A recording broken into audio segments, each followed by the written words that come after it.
जानता हूं सभी लोग जो अभी इस बिजनेस के शुरुआती दौर में हैं, आप सभी इस समय काफी तकलीफों का सामना कर रहे हैं। लोग जुड़ नहीं रहे होंगे, टीम में लोग काम नहीं कर रहे होंगे। धैर्य रखना पड़ता है, धैर्य रखना पड़ेगा। खुद पे, सिस्टम पे और अपलाइन पे भरोसा बनाए रखिए।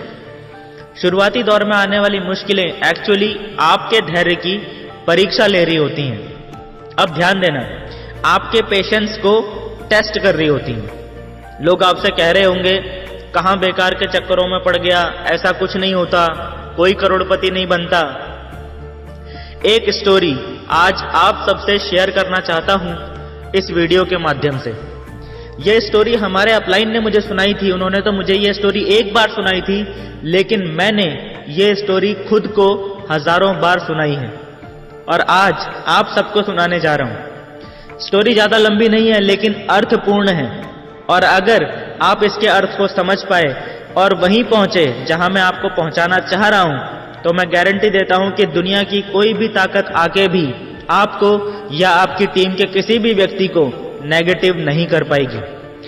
स्टोरी शुरू करूं उससे पहले मेरी आप सभी ईमानदार लीडर्स से रिक्वेस्ट है कि प्लीज वीडियो के नीचे मौजूद लाइक का बटन दबा दीजिए, ताकि ये वीडियो आप ही के जैसे और भी महत्वाकांक्षी लीडर्स तक पहुंच सके।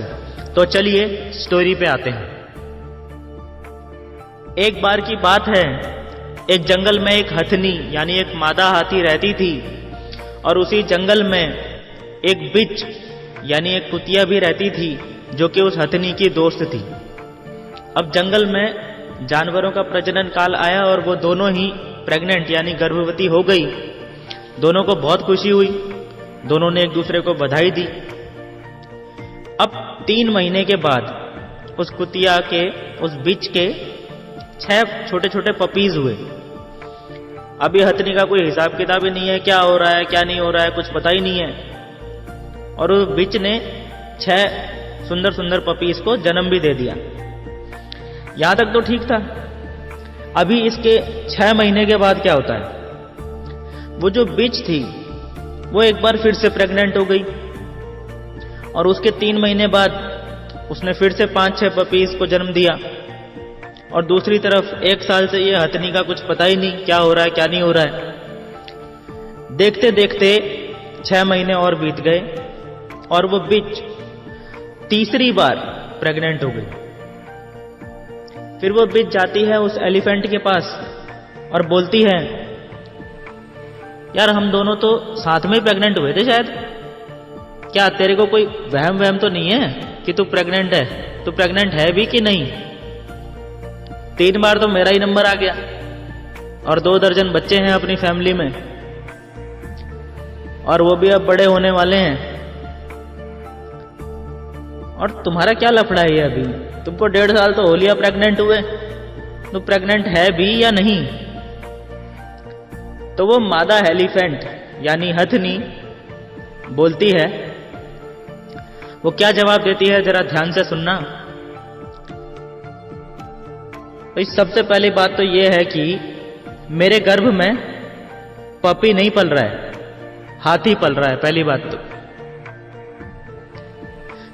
तो अगर वो पल रहा है तो हम तो 2-3 साल में तो किसी एक को तो जन्म देते हैं, लेकिन जिसको जन्म देते हैं तो धरती महसूस करती है किसी का जन्म हुआ है। और जब वो बड़ा होता है और जब जंगल से रास्ता क्रॉस करता है, तो जंगल के बाकी सभी जानवर झुक के अदब से नमस्कार करते हैं कि कोई यहां से निकल कर जा रहा है।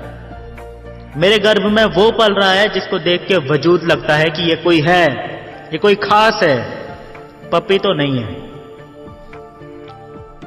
मैं आप सभी को भी यही मैसेज देना चाहता हूं कि जिनको भी आज ये लग रहा है कि मेरा बिजनेस बहुत धीरे धीरे चल रहा है या मेरा बिजनेस नहीं चल रहा है, धैर्य रखने की जरूरत होती है।